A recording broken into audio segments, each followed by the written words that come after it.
they sent me to the All-Star game in 2024, and I got to go on the field. So Rare invited me to MLB All-Star Week in Texas. Then I got picked up for the MLB All-Star game, where I got to go on the field for batting practice. I mean, literally, Shohei Ohtani is 5 feet away from me. I mean, people you just experience so much that you just, all through social media, and it's unbelievable, and I'm very blessed. Welcome back, friends. Today, I drove to Kwik Trip's headquarters in La Crosse, Wisconsin to hang out with a social media sensation. Our guest today is a former collegiate baseball player turned baseball influencer. Welcome to the show, Ryan Ellingson. Yeah, thanks for having me. Dude, thanks for popping all the way out to La Crosse. You live like 10 minutes away? Yeah, it wasn't too much of a drive. Let's put it that way. For me, it was a little bit further. I had to make sure that I filled the air in my tires so that I didn't have them pop. When I was driving to Madison for the Discover Wisconsin podcast, I was just leaving Kwik Trip, and all of a sudden, my tires were going in different ways. No way. It had nothing to do with Kwik Trip, but yeah, I had to get my car towed. I had to reschedule everything I was going to be doing down there. Every time that I'm leaving Eau Claire, I'm like, my heart stops. I'm like, God, I hope I actually make it. So I usually start the show in the same way. In your own words, who are you and what are you passionate about? Yeah, so first up, as you mentioned, I was a former college athlete and baseball player, and basically that has been my passion my entire life is baseball. It's been a part of my life, and I would say that kind of makes up a large chunk of who I am on the creator side and just as a person, just for how involved that's and how much that's been a part of my life. Yeah, dude. I mean, it's going to be interesting. You've never done an interview. I've never done an interview. Nope. And thankfully, we came together because of Kwik Trip Day. So here we are at Kwik Trip, at the Kwik Trip headquarters to be able to talk a little bit about that and your whole journey. I want to hear what the earliest baseball memory you have is. Was it a movie? Was it like TV? Were you in T-ball when you were 3? I remember T-ball. I actually remember there's a very specific memory that comes to mind. I was playing T-ball and a ground ball came to me and it hit me right in the face. How old were you?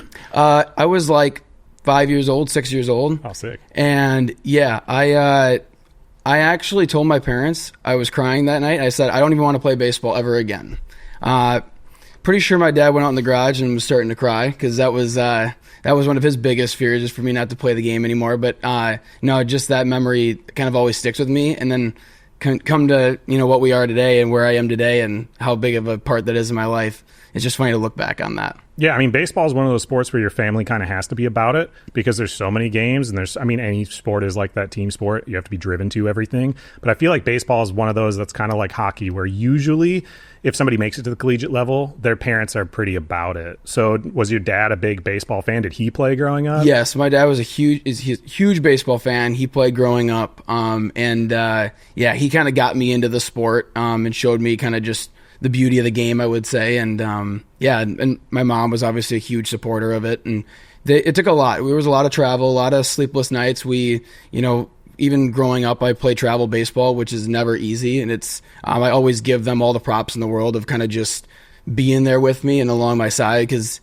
it's not easy to do the amount of travel and work that they put in to kind of help me get to where I was. You kind of can't do a regular league if you're in travel, right? You can't do both. You can do both. I did both, and yes. So it just sounds like a lot, and it is. What was the schedule like that though of doing both? Was there even one day a week where you didn't have some kind of practice? So basically what happened is travel ball would be on the weekends, and then school ball and stuff, a lot of that was during the week, or vice versa, of how, whether it was school ball, rec league, that was usually during the week. But when I was on the travel ball team, I would be coming home at like maybe 10 o'clock at night or 11 o'clock at night, because we had practice in Madison, Wisconsin.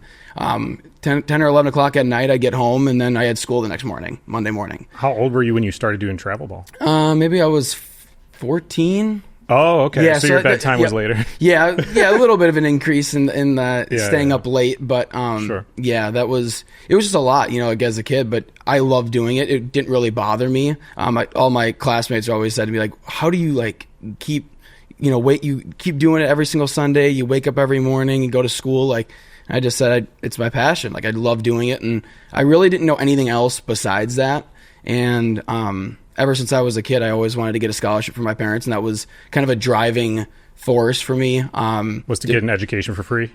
To show them that, like, I put in the work so that, like, what they did paid off, I guess, if that makes sense. Sure. The amount of time, effort, energy, and that's what I ended up doing. Wow, dude. Yeah. Thankfully, you were able to find your now wife pretty young, right? Yes. I was scrolling through the social media and I was like, high school sweethearts. dang, killer. And she was a collegiate athlete too? Yeah, so she played golf at Viterbo, and I played baseball. So she is a lot better at golf than I am. Let's just put it that way. Is she still playing a lot? Me and her go out frequently, in the summer and stuff, and play a few holes, and nothing like, serious, nothing like what she did back in college. Has golf taken over your passion from baseball now that you're not playing as often? Because you don't play at all anymore, right? No, and that's, it's tough to, I've closed kind of that chapter, at least for now. Well, because there's no like rec leagues really for adults, right? No, and I just have never been interested in doing stuff like that, not to bash on rec leagues or anything. It's just like when I hung up the cleats for the last time, I was like, I want to end it on a good note, like in my college uniform. And I don't want to put them back on because I know what's going to happen with you. I'm going to become really competitive and get that drive back of like I need to be the best version of myself. So I kind of hung up my cleats at that stage in my life. But golf, it's been I really enjoy it. I have a baseball swing, so I have like a really bad slice. So I got to work on that. And once I get that figured out, I think golf will be a big chunk of my free time. You got to make some skits that are like Happy Gilmore, but except with a baseball bat. I've been on that. I actually, if you've seen some of my content, I do a lot of like walk-up songs and stuff, which people just love. And I was kind of thinking about doing like a golf walk-up song skit and just kind of like you coming up to the tee box like a batter. And so I got some ideas in the works for golf, that's for sure. We'll get to the content stuff, but I want to keep going a little earlier just because your story hasn't really been told. Mm-hmm. When was it that you started taking baseball seriously? You said you were 14 when you were into travel baseball, but like when you're little, I don't think you think that much of it. And I know that it's not really like a light switch usually for people, but typically there's some point where you're like, I'm not really going to do any other sports. Baseball is kind of the thing that I want to be. Even when you're little going, I want to be a pro baseball player. Mm-hmm. Like at some point there is that moment. When was that? Yeah, it's a good question. Well, first off, I will say I'm a huge advocate for kids playing multiple sports and not being so diehard committed to one when you're so young. And I think that's like how I was. I played football and basketball too. And football fell off pretty quickly for me just because of the injury thing. And I didn't kind of stand up to the competition in terms of the size. But basketball and stuff, I played that too. And I just think it made me more well-rounded as an athlete. And then I would say like the turning point for me is when I was in high school, and one of the players that I follow pretty closely, he got a scholarship to the Minnesota Gophers, and I was like, and he kind of explained to me how it works. And this was someone you knew personally? Yeah, yep. And I was like, wow, that sounds awesome. Of like what the school commits to you as an athlete and what you can bring. And he just was like such a dedicated hard worker, and I was like, man, I gotta. That really flipped the switch for me, because I was like, you don't know what's like possible unless you just put your mind to it. And it's like, man, some schools will really give you a really cool shot if you kind of just keep grinding, keep working. And that's what I ended up doing. And that's what really flipped the switch for me. Were you actually still thinking like pro was a possibility during all that point in time? Yeah, I would like to say, I mean, realistically, the odds and, the percentages of just going pro is... But you got to be like delusionally optimistic, you kind of right? have to be, right? Yeah. Like especially to play baseball, which I say is a failing sport. It's a sport that you fail literally 90% of the time, and you have to be okay with that. And I think the sport in general just creates a lot of like, you need to be able to move on with things. And it's a great, in life too. It teaches you a lot. But I would say like I was optimistic of being a pro, and you, as you said, delusionally optimistic kind of. I wanted that. Was it realistic? Maybe not, but that's what was kind of pushing me. Did you feel like you were missing out on a lot in life next to your friends being so busy with baseball? There were times like I didn't go to certain school dances or things like that where you kind of, because I had a tournament, I was traveling, or, it was on the weekend and I was playing in Indianapolis, or I was playing, and I guess those are parts where I missed it. I don't regret it though. That's like the one thing I will say is like, would it be nice to go to those things? Yeah, but I don't think if I didn't do what I did, I wouldn't end up where I am today. So, I can't look back at that and go, man, I wish I didn't do it that way. Kind of really happy how the cards have played out. But, of course, it's like you reflect back a little bit on that. A lot of kids don't have the discipline though, right? Because you see your other friends turn 16, get a car, get a job, and they have the freedom to just kind of do whatever they want, don't have to be at practice. Like for me, I played sports when I was a kid, and then once I got to high school, I was just like not good enough really, and I didn't care that much, but I also just wasn't good enough. And that's kind of when skateboarding took over. And I was not jealous of all the kids in sports, because for me, it was like I got done with school and then I just went downtown with my skateboard and messed around with my friends every day. Yeah. I didn't really have anywhere to be. Like the freedom was a huge part of just growing up during that time frame. Right. And I feel like if I was stuck in that kind of like, I don't know, not cyclone, I can't think of the right word, but if you're in that tunnel where everything's just kind of like shaped for you, you don't get to have a lot of other types of experiences. Yeah. So talk about the college thing, because I guess when I grew up, I feel like our baseball team wasn't, like I forget we even had a baseball team. Like it wasn't a major sport at the school that I went to. Were you like, was it a D1 school you were at? Were you recruited then for college? How did that work? Yeah, so for college, so the travel ball team that I played on, they the GRB Rays is what they're known for now, and they have a lot of their kids and athletes play and get recruited at the college level. They're like grooming them. That's what they specialize in, and they have all these connections. And so basically what these tournaments would be is, as you got older, you would go to these kind of like their showcase tournaments. So they weren't, because I'm sure you've heard of showcases where kids go and they showcase, and it's just a showcase. So they do their 60 time, they do their exit velocity, but this was like the combine for the NFL. Yes, exactly. But it's just for college, just for recruiters. Now, GRB got us into certain tournaments that they were like that, but it was games, and that's all it was games, but there were recruiters at the games, very similar to how it was for these showcases. And I got recruited there. I actually went to Marian University first, which a lot of people don't know, because I transferred after my freshman year. Well, so where are you from? I know you went to Marian and then you went to Viterbo, but like, where are you from? Where is Marian? Where is Viterbo? Yeah. So, well, first of all, I was born in Iowa, so I've done a lot of moving, and then when we moved here in La Crosse, that's where you grew up in La Crosse. Yep, I grew up in La Crosse, and La Crescent specifically, but basically La Crosse, because I went to Aquinas High School. So, and then and Marian University was in Fond du Lac, and that was so that's a little bit of a drive, but it's in Wisconsin, so it wasn't that big of a deal. But when you're that age, that's all you want to be, is just far enough away from family to be like on a new adventure. Yeah, and I think that was part of I was kind of wanting to move away for a bit and just kind of, just kind of figure myself out and kind of figure out like what I want to do. And obviously I was playing a sport and I knew I had that with me, but it's also good to kind of just maybe step away a little bit from home and reset a little bit. And that's kind of what I did.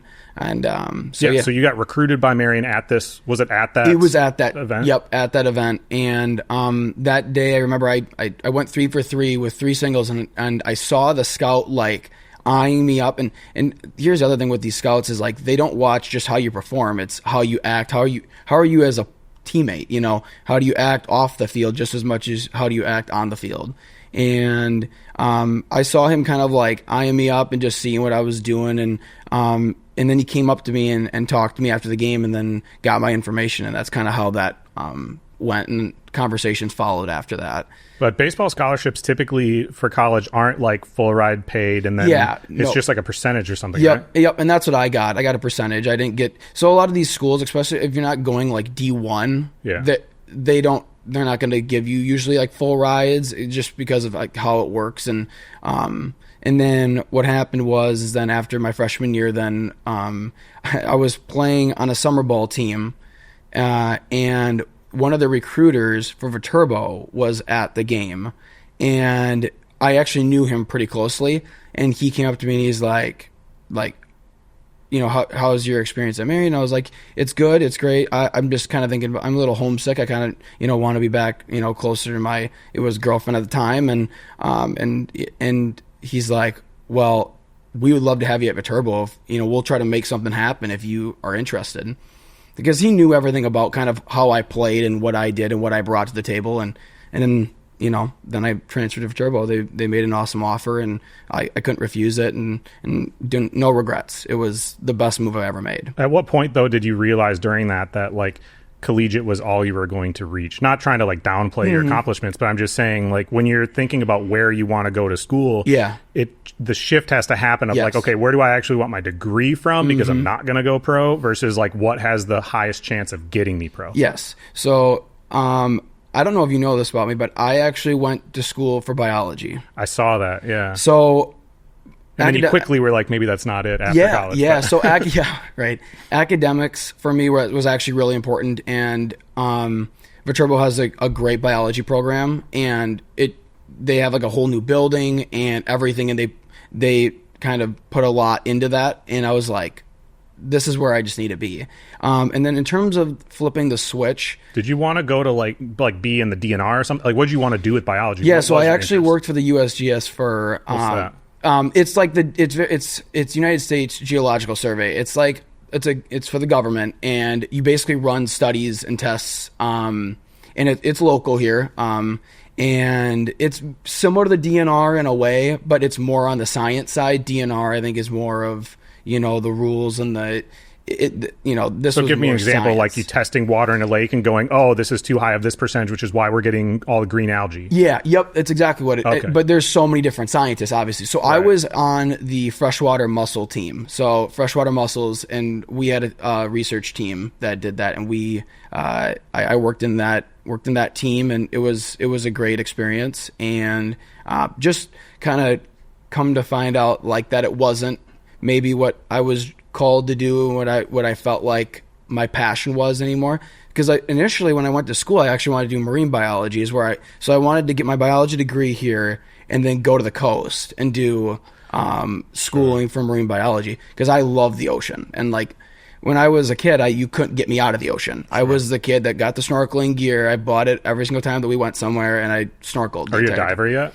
I'm not a diver. Dude, you're missing out. I want to. I've never gotten to that part of the bucket list yet. Sure. Well, we'll get to the rest of that. I want to hear a little bit more, though. You said the turning switch. Where was the turning switch of deciding like pro wasn't going to be realistic? Yeah. So when the switch flipped, I would say is you kind of see the skill gap. And what I mean by that is when I took batting practice once with a bunch of loggers guys, the lacrosse loggers, and I was hitting BP, and I'm looking around and I'm like, man, like they're good. Like I don't know, even on my best day, if I could even do half of what they're doing.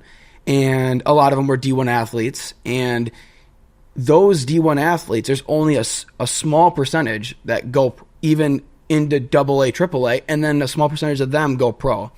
And it kind of just was, you just kind of sit back and go, man, like I know where my skill is at, even at its peak, and I don't know if I can touch that. Yeah. And that was just the hard conversation with yourself that you kind of sit back and go, man, that just not as realistic as maybe I'm thinking that it is. Sure. But I mean, I grew up skateboarding the same way. I was never super good. I skated my whole life.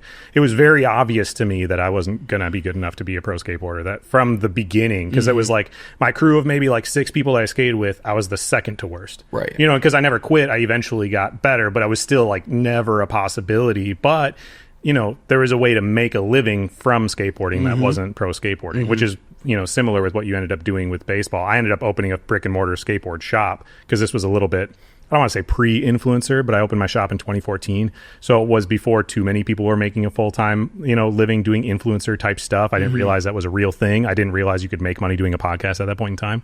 All that stuff kind of came later. So what was it like coming out to your friends and family saying, hey, I really want to study muscles? But like the clam muscles. Yeah, they all looked really confused when I would say something like that. But I knew what I was talking about, so I guess that's all that matters. Still, I don't know anybody else that like that's something that they were interested in particular. I know plenty of people that marine biology from when you're little, you see a movie or something and you're like, the ocean is this expansive thing you like look at forever.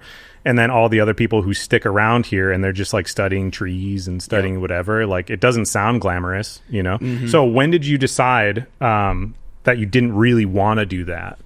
Yeah, because you were in college for it, and you got a degree, right? Yes, yep. So I graduated with a biology degree. Okay. So then what happened was basically I started to so COVID hit, the pandemic hit. Yeah.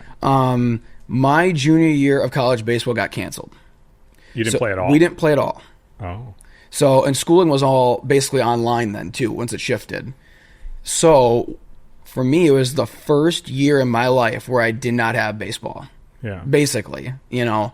And I was like, what do I do with myself? Like, this is so weird. Did you get your first job?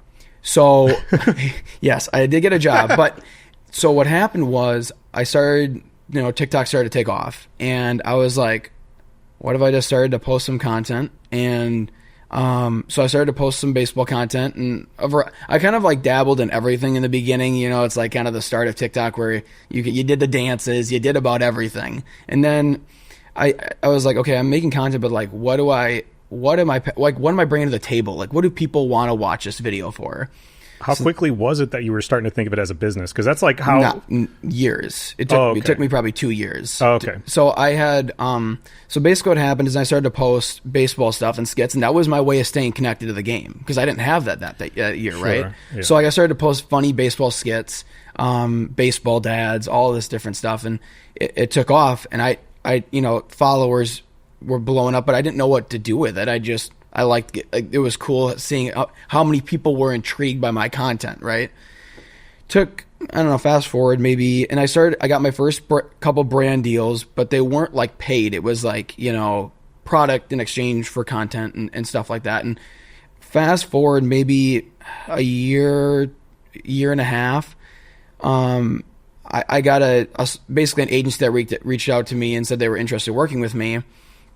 And they showed me the business side of. But you were full-time baseball. I mean, you were in college. I was still in college. Was this during the baseball season? Yep. Because you don't really have time to make no, stuff. and the content really slowed down once I was still doing it. Yeah. But I still love doing it. Like, that's the one thing I will say is, like, it doesn't matter how much stuff I had going on. I always tried to find a time to post at least a couple times that week, or, even if I was traveling for ball, like, I would get my posts up. Well, and when you have like a big because how much of a following did you have on TikTok at the time? Probably a couple 100,000. So maybe. Enough that you're like, I can't just like throw this away, right? And like, you were like, man, like, look at all these people that are intrigued by my stuff. Right. And what do I do? Like, just ghost them and don't post anything, and nobody sees anything. And it's right. And especially with social media, you got to keep your momentum rolling when you get it. And I didn't know that necessarily at the time, but it just, you look back at it and you go, I'm glad I never stopped doing what because it wouldn't get me to where I am. So when did you learn the business side? You were just saying at the agency or something? Yeah, so an agency reached out and they kind of walked me through how the business side works. And I didn't, and then like eventually started to get deals, and I started to get paid deals and stuff. And I didn't know kind of what was possible. I didn't think any of this was really I just started just posting content just for fun. And this was happening while you were still playing, right? Yes, and still in school. Yep. And then it was right towards the tail end. Cause like my senior year, I would say, was like when I started to get some deals and stuff. But then I graduated. And then it was the conversation with myself of, now I have a degree, right? And I'm doing the social media thing. It's not enough for full time or anything like that. And I'm like, so I need to not give up on my degree. I worked really hard to get it, and you owe a lot of money, I would assume. Yes, even with you can't. scholarships. I can't just give up on it. And so what I did is I got my job at USGS. I worked with them for a year, and basically during that year, I felt myself every time just like wanting to do social media stuff when I was even at work, and like it was like, okay, this is just on my mind all the time, and you're like thinking of, I'm like at work doing stuff for work, and I'm thinking of ideas of when I get home of what I'm going to post. Right. Sure. And I'm like, man, like I'm really passionate about this. And like, I think I have a lot to offer in the baseball space, and I have the experiences. And that's the one thing too, is you connect your audience through your experiences. If you didn't play baseball and you post baseball videos, you can see that. Yeah. So like I try to connect with them and make fun of certain situations and get a laugh, because the game is so serious and it's very hard to play. And I kind of wish I watched baseball influencers, if that was a thing when I was playing, because you just, it's cool to see their perspective of it. Yeah. And well, you don't see that with athletes that much, because pro athletes in general nowadays, like you see LeBron talking on a podcast, but generally speaking, pro athletes kind of keep to themselves. Mm-hmm. Part of it I think is their HR teams are like, hey, Yes. don't talk because this could be taken out of context, or yes. like anytime I interview a pro athlete, I'm like, man, you're giving me the trust of like, I could cut this to make you say kind of anything. And even if it's obviously edited, people will believe it. I know. You know, so like they're giving up a lot of power. So it's like, for me, it's hard to get pro athletes who are like still active with the team because they have so much to lose by doing something like that and so little to gain. Right. And same thing, even with like AI and stuff now, just so much can like hurt an athlete's reputation. Right. You know, so especially, you know, even college athletes, you know, they can lose scholarships over stuff. Totally. I mean, it's a very serious world. Like social media, if you get caught in, you know, a bad situation, it could really affect you long term. Yeah. In a lot of the things that you do. Yeah. So you can't do anything bad because it could mess up my deal with Kwik Trip because I'm associated with you. Right. So yeah. So when did you then, you got that job and you were like daydreaming of just going home and making baseball content, but at what point did you decide like maybe this could be a career? Was it something where you saved up $10K in the bank and you're like, I'm going to give myself 6 months to try and make this work? Yeah. Well, so basically what I told my now wife is I said, if I can make more money on social media this year than my regular job, I think I'm gonna move on For like a calendar year. So I started to do it for the calendar year, and I tracked it, and once I made more, I just said, like my potential is way higher, you know, and I was like, if I can, that was my kind of, all right, this is what I'm going to do full time now, and I'm going to go for it. And it took a lot. Like my parents have always been supportive of like, but people just think, you know, more.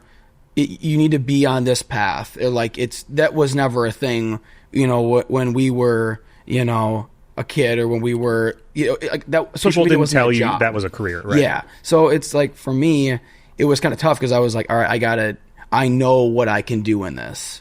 But it's a lot of belief in yourself to do stuff like that and to take that jump, and I did that. Dude, I had a big falling out with a family member because they literally told me, you know, Chris, you're so lazy, you just refuse to get a real job in your life, don't you?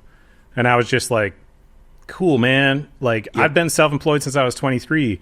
They're real jobs. Yes. I work all the time. Yeah. I love what I do, but it's a real job. I paid for my crappy little 2006 Ford Focus with this money. Yeah, right. So, but I mean, people don't tell you that it's a real job, and there's no security, you know, supposed security that they think they have, when realistically everybody else's jobs are being taken over by AI anyways. There's no real job security. Well, and that's the thing is, you know, me, you know, not maybe losing kind of what I have is the same thing as somebody else losing.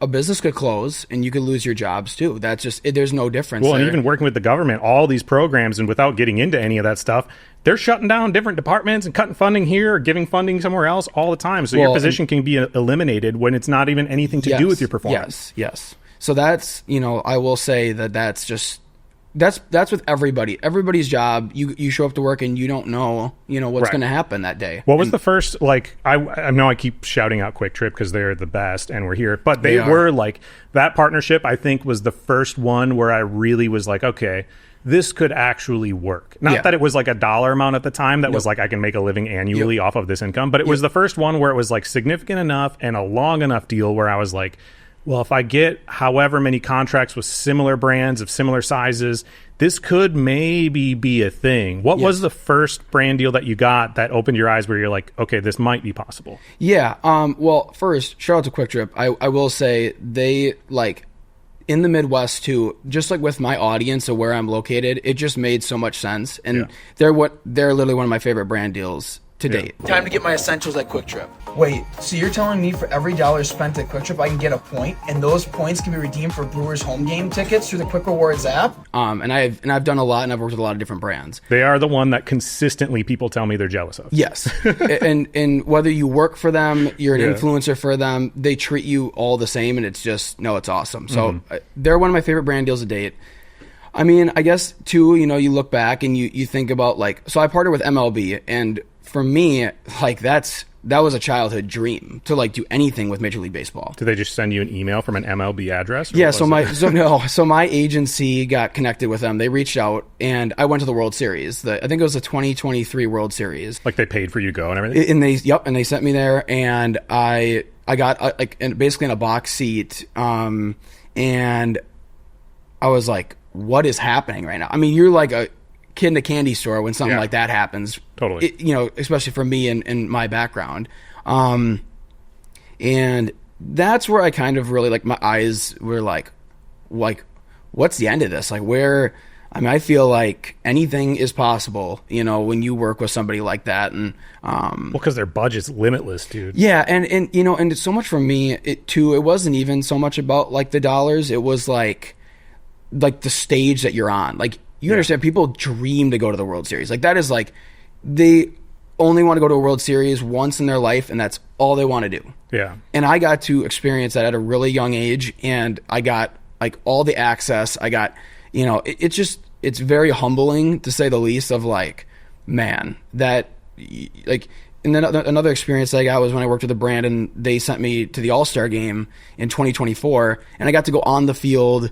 So Rare invited me to MLB All-Star Week in Texas. Then I got picked up for the MLB All-Star game, where I got to go on the field for batting practice. I mean, literally, Shohei Ohtani is 5 feet away from me. I mean, people you just experience so much that you just, all through social media, and it's unbelievable, and I'm very blessed. What's your favorite experience with a professional player? I'm sure that you've gotten to meet and create some content with them and just be around them. What's your favorite experience with one of them? Well, I mean, it's always, the funniest is when they can barely speak any English.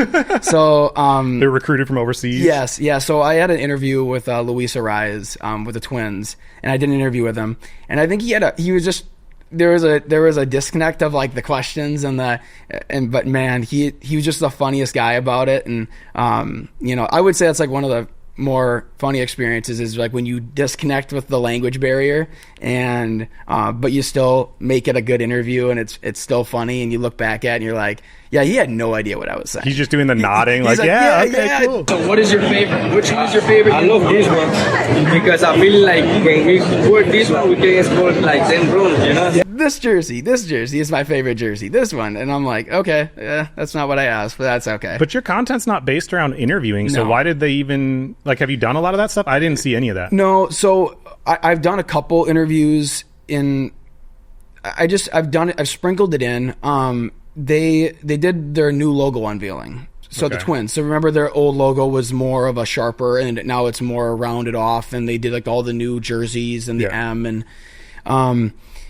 when they did the new logo unveiling, they had me come out and I interviewed players, and I basically kind of like asked them, what's your favorite jersey? Just kind of like getting the hype around the new logos and the transition for the team. So that was that.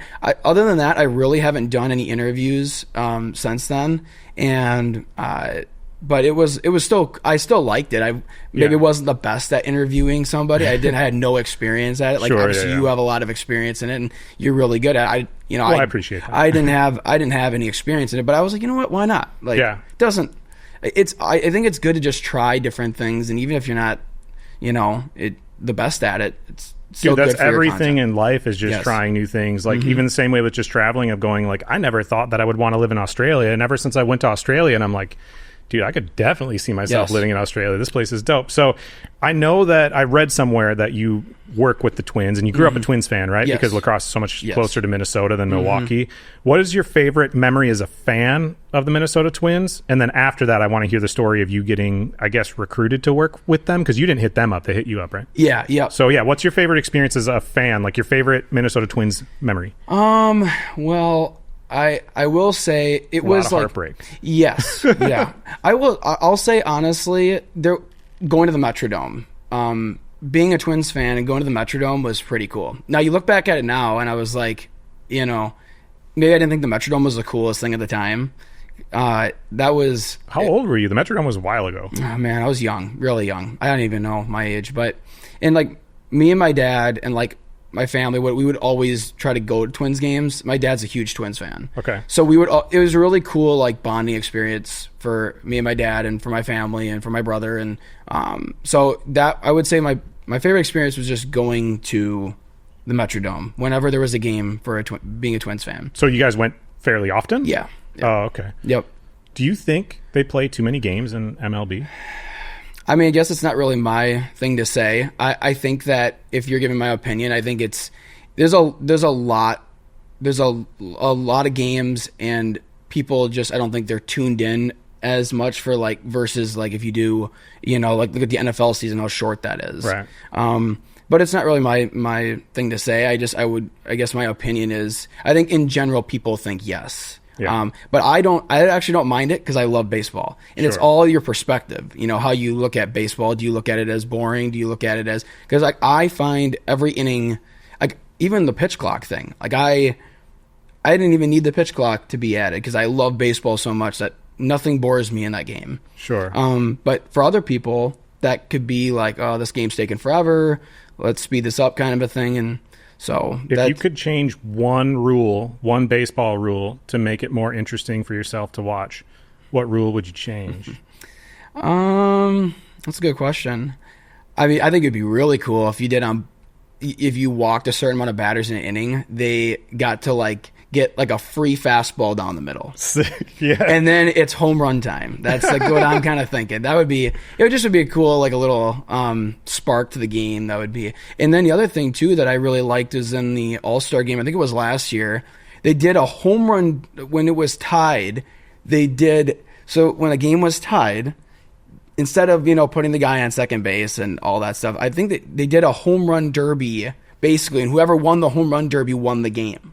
At the end, I mean, how cool is that? Yeah. You're literally just watching home runs, and you're putting your best home run hitters up to bat, and they're hitting home runs. And whoever hits the most home runs wins. I think that would be an awesome way to decide a game instead of like the regular rules that they have now with like the runners on second or just more innings. Do you think baseball is still America's pastime? I think so. Yeah, I don't think it'll ever change. The history of the game is you can't unwrite history. And that's what that is. But I do think organized sports are slowly becoming less and less prominent. Doesn't mean they'll ever disappear, but yeah, I think, and it's also where you are and where you're located, and as you even said, like your school wasn't that big into baseball, and like I think there's like in areas baseball is like everybody lives and breathes Texas, California too. Yeah, you know, California, and you got to look at these places they play year round. Yeah. Right. And for baseball here, you're only playing X amount of months, and then that's it. And you move on to either a different sport or you don't play anything. Okay. So the main reason I don't watch baseball, besides the fact I didn't play it, is the salary cap. So like it's hard for me to. I'm not a fair weather fan. I've been a Packers fan. I got a little helmet here. I've been a fan my whole life. Granted, I've been spoiled. We've been good kind of forever. I would have a hard time watching a sport where I just like fully expect us to lose literally always. If you had to like in 60 seconds break down for the average person, what is the salary cap situation in baseball and why is it not fair? If you could try to summarize it. Yeah, it's tough to summarize so quickly. It is a lot going on. Basically what I would say is in general, you have teams that they can go out and do what they want. They're winning. They can go buy whoever they want, and because there's no cap at all, right? Yeah. So they're paying players more than players that are statistically, and everybody will think it as a fan, they're better than them, but they're getting more money just because they can pay them more, so they'll come to their team. And you know,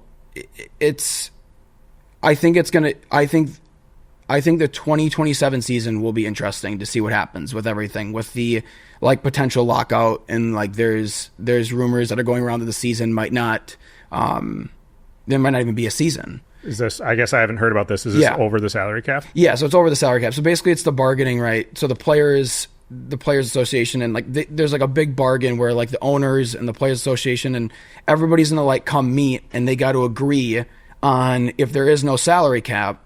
Or if there is a salary cap, what is it? And then everybody has to be in agreement on it. And if they don't, people will hold out, teams will hold out, players will hold out. And I guess I don't know what's going to happen. I'm really hoping that they can just kind of figure things out before it gets to be something where it's going to make headlines. But don't you think that's a huge part of the reason baseball isn't quite as popular as, say, like the NFL, at least around here? Because like the Twins, I mean, I know you work with the Twins, so it's hard to say the Twins will never win, but have they ever won? Yeah, I mean, well, they have a World Series. I will say, but to your point, I agree. I think that it's partially there is a fans look at it and they go, well, this team is going to probably win again this year. So like they feel like their team isn't even in the running, right? But I wouldn't say that like that's what draws fans away. Like I think just baseball in general is a game you kind of either love it or but like, for example, look at what the Savannah Bananas are doing. They're doing the game very differently. So they're bringing in new fans that haven't seen the game like that. Yeah, well, I mean, they're copying the Harlem Globetrotters, right? Yeah, so it's very similar to like the Harlem Globetrotters, like how they're kind of it's a performance and it's good for the fans, but it's different, and I think it brings a lot of fans in though that wouldn't even acknowledge baseball until you do something like that. So I think there's a wide spectrum of why, if people aren't tuning into baseball, this is why they're not tuning in. It's either too long, if they don't think there's enough action, however they view it. Is it the salary cap thing? Is it the team thing? But some of these teams, man, like the Phillies, their fans. I've been to a game. I went to a game in this past postseason, and they have some serious fans. And I don't think that they're sitting there going, "Oh, I think the Dodgers are going to win this year," or whatever team is going to win this year. Like, they think their team is going to win it, and so I think there's a lot of fans too that believe in their team. But I guess in general, there are probably some fans that maybe don't like it because of the salary cap I'm situation. a very fair weather fan of I had never seen a Brewers game until I was interviewing a Brewers player. And so then I watched his game like 2 days before, and I was like, sick, I'm going to interview this dude who just struck out this guy. But that was the first time I had ever watched it, because growing up in Wisconsin, I was like, I don't know if the Brewers have ever won, but like they've been like good, but still like I'm a Packers fan, man. I'm used to us like having a shot at the Super Bowl every single year because I'm so spoiled. So I've known a lot of people who have worked with big organizations, and is usually they get an email that ends at twins.com or whatever, which is like such a surreal thing to message. I mean, again, shouting at Kwik Trip way too many times these days, but Kwik Trip rules. And even just emailing somebody whose email ends in kwiktrip.com, I'm like, this is so sick. Yeah, it's so cool. So what was it? How did you get to work with the Twins directly? Because that's like the MLB was the dream collab, but really, like, being a Twins fan, that's got to be like, of anyone you could possibly work with, that's got to be right at the top. Yes. Yeah, no, it was. And I honestly couldn't believe that the email was sent. Like, I looked at, as you said, you look on the bottom and it says social media manager, and I'm like, no way. This has got to be fake. And no, and it was great. So I got reached out they worked with like an agency though up there, and they brought me out to a game, kind of promoting kind of just the fan experience. It is time. And it was so easy for me to do that video, because it's like, I've been doing this my whole life, is coming to these games and doing this. So it was just a great fit, and they were just awesome to work with. So what all have you done with them? Because I've seen you like at games and stuff. Do you just like have unlimited access to their merchandise to just send the email and be like, hey, I want this, I want that, I want this, and you have to post a certain number of videos? Do you have to attend a certain number of games? Like, what is your relationship with them? Yeah, so I wouldn't say like the relationship right now is like I go and still make content for them every single game. They're like one-off things? Yeah, yep. They worked with me that season, and then I worked with them a couple other times throughout that year, and then I kind of then got, like, my management team too said, think even bigger than that. And then that's when I got MLB was after that. And then I kind of just have been open now to, like, I worked with MLB for the Brewers last year. Like, I worked with MLB, and MLB sent me to a Brew. No. So the funny thing about me is, it's not like, that big of a rivalry though, right? It isn't. And National League, American League, it's not. And also for me too, I just love the game, and I could cheer on anybody and not have a problem with it. And the other thing is like Milwaukee and the Brewers, I like them I like them basically just as much as the Twins. And I can't believe I'm saying that, but even though I grew up as a fan of the Twins, it doesn't mean that I like the Brewers any less. And they're like another local team, and like a lot of my friends are Brewers fans, and go to Brewers fans, the tailgating and everything like. So there's nothing, like, I'm a Brewers fan and a Twins fan. That's what I tell everybody. Okay, so but you lean towards the Twins. Who do you think are the top 3 best Twins players ever? Is it Kirby? Was it Kirby Puckett? Kirby Puckett, number 1? I would say, well, he's in the top 3. I don't even know if I have the ability to rank them officially. Kirby's up there. Harmon Killebrew, he's literally the logo of MLB. So Harmon Killebrew, and then Joe Mauer would be like probably my top 3. For Twins specifically. There's so many good players though that are in there. Even if you throw like Torrey Hunter in there, I met him a couple of times, and he is awesome. He was at the Twins the logo unveiling, and I met him there, and there's so many awesome Twins players, and they're all down to earth and just regular dudes. And I got to hang out with all of them back behind the scenes, and got to meet all of them, and it was a great experience. I feel like most of those guys, because they aren't, I mean, some of them are, but most of them aren't super front-facing people. So I feel like they're a little bit more down-to-earth than some other professions. Yeah. Like, I've met a lot of rappers. Most of them are cool, and I'm not going to, like, say anything bad about any individual ones.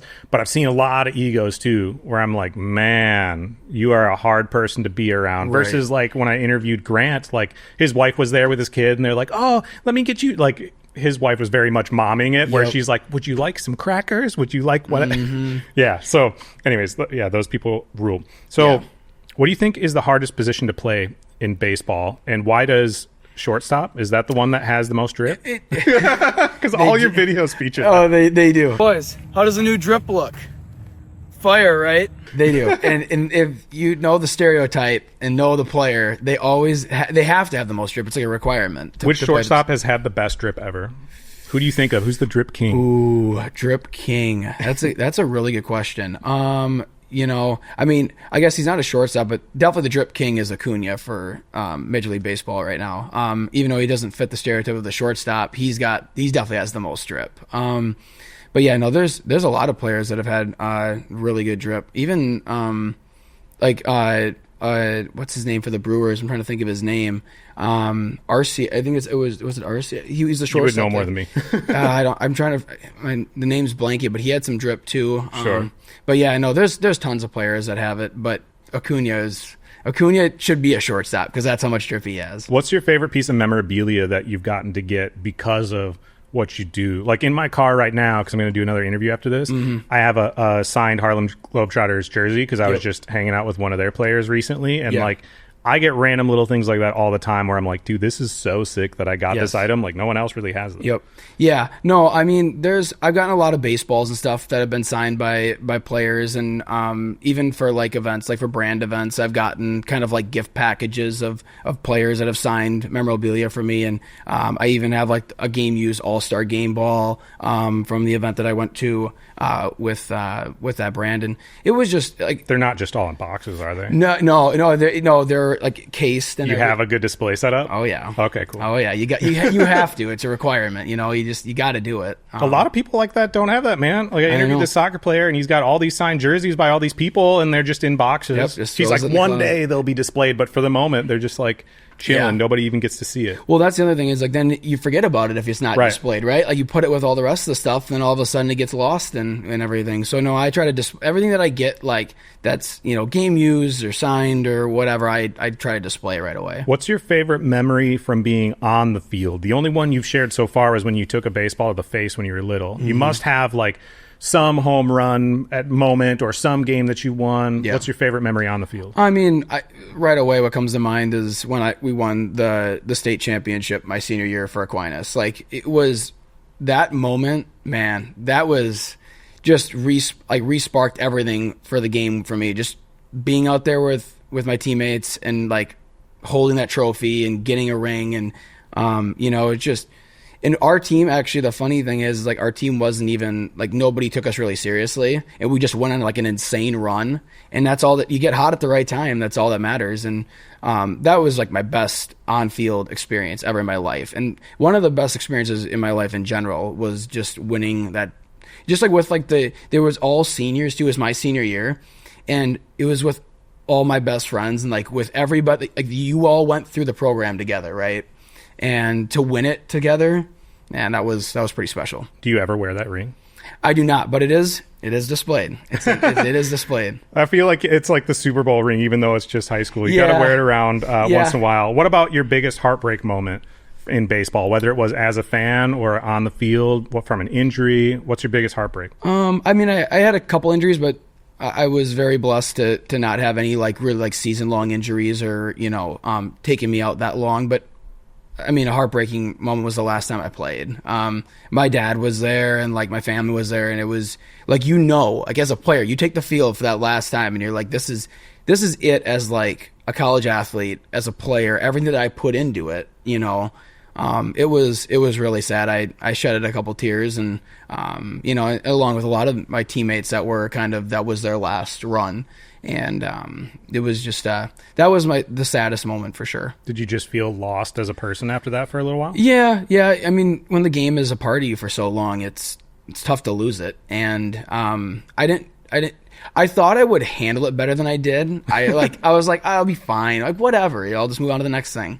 There were it was like weeks after that I still was like thinking about it and like sad about it. And like my coaches would like send these long texts of like what I meant to the program and like what I meant to the team. And that just it really pulls on the heartstrings. You feel really sad that was it. And like, it just makes you want to go back out there and play.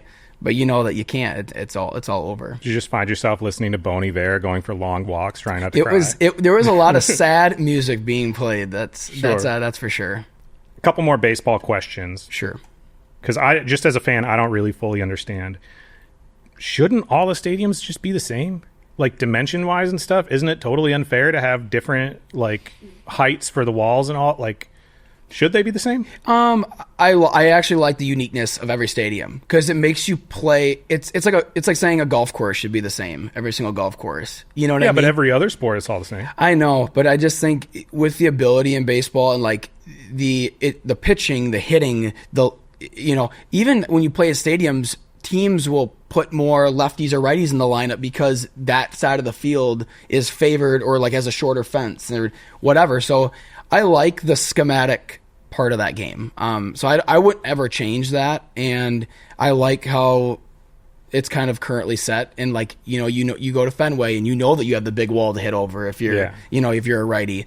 And just things like that where, it makes the game more interesting and every ballpark has its own unique characteristics. Which one's the best? Of all the ballparks that exist, I don't know how many teams are in. I know I'm just like a full noob when it comes to baseball, but which one? Is it Fenway that's like, this is the ultimate field? I have two. Fenway and Wrigley Field are the two just historical, and I am making sure I make my way out to Fenway soon. I have never been there, and I need to go and experience a game there. And just the history of the game and like literally when you say America's pastime, like I think everybody thinks of like Fenway and Babe Ruth, and they just think of like those things. Those images come to mind. What about movies? What's the best baseball movie and what's the worst one? I love 42, so the Jackie Robinson movie. Give me something I can hit. You want it? What are you afraid of? I thought they did an awesome job with that, and still one of my favorite baseball movies to date. And same with, Sandlot's a classic. There's so many good ones. You play ball like a girl! The worst one. I don't know if I have a worst one. See, this is the problem. I'm a baseball enthusiast, so I don't know if I have a worst baseball movie. There's not a single one that's just way cringy. What about that Disney movie where the kid like was a baseball player, but then he got into cooking barbecue sauce and I'll tell you what it's time for. There's some horrible ones out there. And there's even like I kind of think of like High School Musical when they do like the musical with the baseball. I was like, okay, I can't even watch this as like a baseball player, and like they're singing and dancing and they're swinging that's what I would say for that. Hardest position to play and easiest position to play. Hardest position to play, shortstop is really demanding, and so is catcher though. I think catchers are underrated. They go through a lot, especially with like just the amount of, you're blocking balls in the dirt, you're in the catcher's gear all game. A lot of times, a lot of teams, you don't even have multiple, you maybe have one other catcher. So you're in the lineup all the time. It's a lot. You're calling the game. So I would say catcher and shortstop are both really difficult positions. The easiest position, I would have to say second base. And the funniest thing is I played second base. So I think that's a pretty simple position. I think it's very forgiving, if that makes sense. So you can bobble a ball and still get the guy out. Sure. Shortstop, you can't. You're playing college ball and you bobble it once, he'll be safe because they're all fast and they're all going to beat it out. When people are hoping to go pro, is second base then one or a position that they don't want to play? Is that like one you avoid? Funny you say that. Most second basemen, and I don't know if you know this, most second basemen that are pro, they were shortstops. Really? No, I didn't. So know they that. don't usually, when you start to climb the scale and get closer to Major League Baseball, they don't recruit second baseman anymore. They Sure. recruit shortstops, and then they move the shortstop over to second base. Wow. What about slang? I asked Kelly Whipple this when we were talking about bowling, and she had some pretty good ones. Are there any slang terms in baseball that the average person doesn't know that you guys use all the time? I mean, can of corn, I feel like people need to know What what does that that is. mean? You don't know what that means? I've never heard that before. Can of corn is just like a routine fly ball to the outfielder. Because it's so easy and so Yep. common. Can of corn. Wow, It's a can of dude. corn. Yeah, that's okay. That's incredible. What about top 3 items that you get at Kwik Trip every time you go? Ooh, I'm a big mac and cheese guy, so I will always get mac and cheese, and it's almost not good how much I like mac and cheese, especially Kwik Trip's mac and cheese. Another one is for sure the chicken sandwich. I'm a chicken sandwich lover. So those two, it's usually my combination. It's the chicken sandwich and the mac and cheese. That's my combo. And then I also really like the mashed potatoes. Dude, I think everything's good. So did your training regimen drastically drop off? Because you look like you're still in baseball shape. Oh, thank you. I appreciate it. You know what? I think it never has left me. I feel like it Dad just... bod will never hit. It might. I'm not saying that. It Father Time will only tell. But Sure. I think that for me, I actually just love how healthy I like feel when I'm like working out and when I'm staying fit. And it's funny, a couple of the brands that like I've been working with recently, they're like, they want me to do a video of like a workout, Sure. like what I did when I played. So it's kind of good to I'm glad that I'm at least somewhat in shape still to do stuff like that. And the other thing is I just feel healthier. And I also feel like it's kind of, it's never left me. It's a part of my regiment that I'm always going to have for as long as I can think I'm going to keep doing it. Yeah. Well, and I think that discipline ends up translating to a lot of other things. What was the last thing in your life or career that made you level up? Leveling up. Well, I mean, I would just say taking the chance on social media, like really forced me to like find myself and level myself up and push myself. Because the one thing, and you know this, and in social media, you're your own boss, and you can either decide to not do something that day, or nobody's telling you what to do. You can do whatever you want to do. Yeah. So I think like for me to push like that, all that weight on me and not have somebody tell me what to do, but I'm like, I want to do this, and I got to do this, and I got to do something every day to progress my business and myself. And that's just kind of something that I think has really pushed me in a new way. Yeah. Well, the other thing is there's no like immediate consequence. You know what I mean? Like you feel all that stuff Yes. later. It doesn't happen right away. Yes. So you can slack off and it feels like it doesn't matter, but it definitely does matter. What about mistakes? What was the last thing that you did in your career where you're like, man, I blew it? I'll tell you mine. Recently, I did an interview and I don't even think this was my fault. I think somebody kicked my camera, but I went and 1/3 of my interview on one of the camera angles, the file was just corrupted. And I learned my lesson of like never buy inexpensive memory cards ever, because my job's too like what I'm doing, that particular piece of content is more valuable than the amount of money I'm saving on the memory card. Right. What about you? Yeah, so a mistake for me for sure would just be in general, like when in the brand process too, there's been a lot of things where like I've taken things for granted. I'm like, they know what I'm talking about, right? Like I've worked with a couple brands and I'm like, they know what I'm doing. I don't need to send them anything prior to just the video being filmed. And I tell you, the do-over and what I had to reshoot and like what I thought made sense in my eyes, it doesn't always mean it makes sense for the partner and for the brand. And the reshoot time took forever, and I wasted hours on hours on hours on end just because I kind of was like arrogant and was like, I know what they want. Like I don't need to. So now I've really kind of learned that you need to do the step-by-step process and make sure everybody's on the same page before filming and before doing anything like that. What is the step-by-step process? So first off, you got to make a script and an outline. And what I did was I just kept it so general. But now you got to get more detailed, because if you don't, and I'm not saying things don't change when you film, right? Like there'll be things where you're filming and I'm like, I actually don't love this. I want to change this a little bit.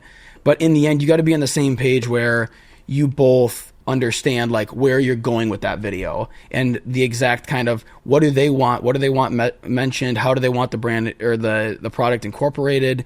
And there's just a lot of kind of variables in there, and you want to make sure that you're on the same page with that. Yeah, dude. I think communication is the biggest part of anything. It drives me nuts if I work with a brand or a guest or anything where the communication's poor. Because I'm like, dude, you could make everything about this so much easier if you just responded to things. Okay, I'm going to give you a couple of gifts quick, and then I want you to think about the last question. So I always ask the same thing. When you do something that you're passionate about for a living, you get to have really unique experiences that most people don't get to have, such as going to the World Series, and you're like, I don't even care how much money I make. This is crazy that my job gave me this. So I want to hear a story of a unique experience like that for you that you can think of where you're like, I'm so grateful this is my career. But before that, I'm going to give you these headphones from Skull Candy. Sweet. Little gold fancy earbuds. Those are the Dime Evos. And then you can keep one of the coffee mugs too from the table, whichever one that you want to have. Great. Thank you. I appreciate it. Yeah, of course.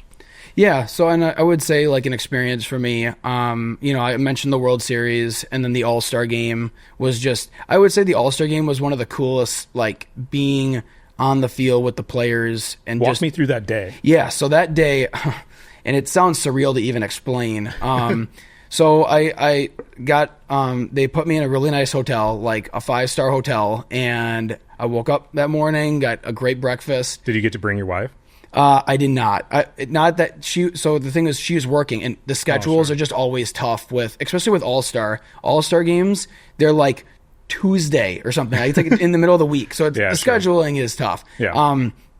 But so I you woke up at this 5-star hotel. Yep, and I got a great breakfast. And then they had like a Cadillac black. Escalade came up and just picked me up, and I'm like, dude, this is for me? Like, they're saying, like, Ryan, they're holding the car, and they're like, get in. I'm like, no, there's got to be somebody else named Ryan Ellingson. You expect there to be, like, a security guard standing there? Somebody's, like, behind me, and they go, where I'm here. Oh, wow. And they picked me up, brought me to the game. They connected with me with MLB. They brought me down to the field. I got to meet some of the players.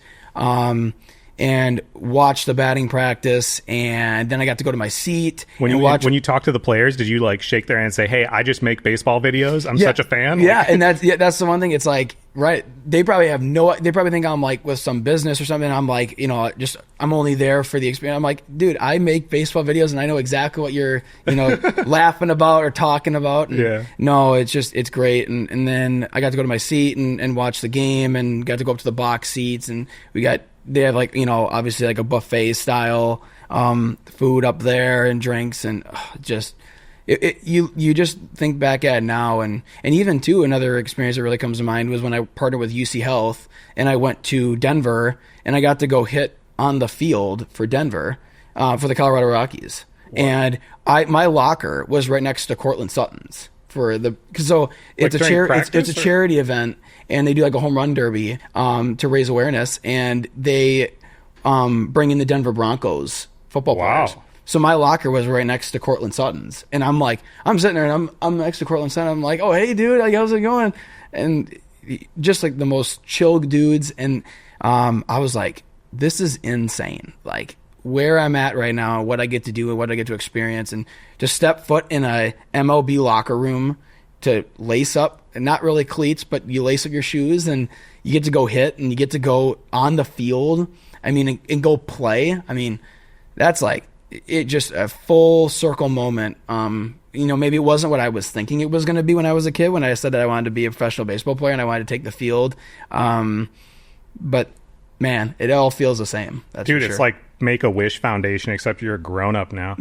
I think about that all the time, though. Like, and it's funny you mentioning that. When I interviewed Matt Ramage, I'm sure you met Matt before because he also works with Kwik Trip. He told a whole story about how Aaron Rodgers chewed him out because he played. Did you hear that story? Yeah. He got to be like an umpire and wasn't paying attention. Dude, I want to be able to do something like that. One day I'll be invited to do something like that. But in the meantime, I get to do all kinds of different interviews places, and I always like to think of it as like, how much would this experience cost if I was just a fan trying to do that? And a lot of times you just couldn't pay enough money. Like there's no dollar amount you could pay to do something like that. But in general, like the dollar amount it would cost you to get that hotel and to go and be in the box seats and do all, like have a meet and greet with people, like you'd have to be very wealthy. Right. And just, so blessed. And, obviously, as you said, some of that stuff you couldn't even pay to do. The players are there for a reason to raise awareness, and they're not there for technically a meet and greet, with people. And it's just what you get put into and the experiences that I've been blessed to have. It's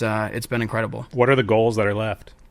Lots of goals, growth wise for the business, but, ultimately just, continuing to work with great brands and to grow the business the right way. I prided myself, like I want to do things the right way. I want to make content that's friendly for everybody. So growing my audience, whether that's young or old, and ultimately, like I've always said it, the reason why I started social media, not only to stay connected to baseball, but was to impact the game baseball. So I want to leave a mark on it, and I want to leave it better than when I came in. And I think social media, you have that ability to do that, which is insane that anybody can really have that ability to impact a numerous amount of people in the sport, whether they're your fans, players, and that's kind of my ultimate goal with social media. I mean, that's the crazy thing with social media is there's really no limit to it. You could potentially reach more people than the Sandlot ever did. Right. Unlikely. But I'm just saying, like you could have that kind of an impact long-term over the course of your career. Yes. Which is wild. Cool. Well, man, everyone give a shout out to everyone where people can find all of your content.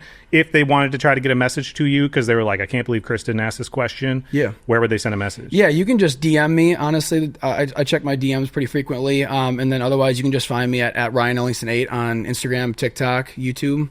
And hopefully I'll see you guys there and let me know that you come from the podcast. Awesome. Thank you for joining us for this episode of The Passion Pod. We hope you enjoyed it as much as we did. We'll see you soon.